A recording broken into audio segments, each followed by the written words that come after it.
Мен экономист емеспін, бірақ экономисттер біршама жаңа зерттеулер бар. Олардың көрсететіні, кейбір аймақтарда бізде экономикалық тұрғыдан одақтың бергені бар.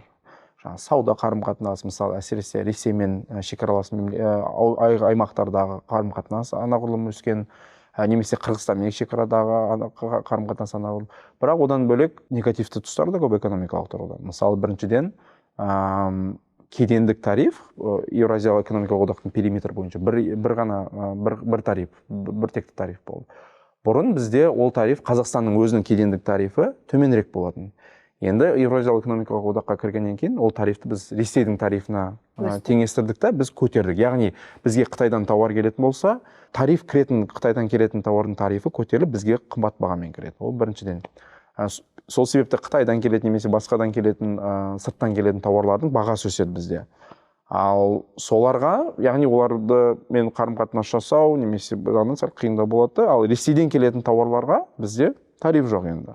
Сонымен бізде Белоруссиядан немесе Ресейден көп салалар бойынша тауарлардың ағылып келгенін байқаймыз. Оны күнделікті өмірде көреміз. Мысалы, дүкенге барсаңыз, молочный отделға барсаңыз, енді Астанада орташа, мен ойымша, өйткені біз өзімізде жергілікті өнімдер бар, бірақ басқа аймақтарға барсаңыз, бір полка Беларусьтың сырлар мен қаймақтары, екі полка Ресейдікі, мүмкін жарты полка қазақстандікін табарсыз.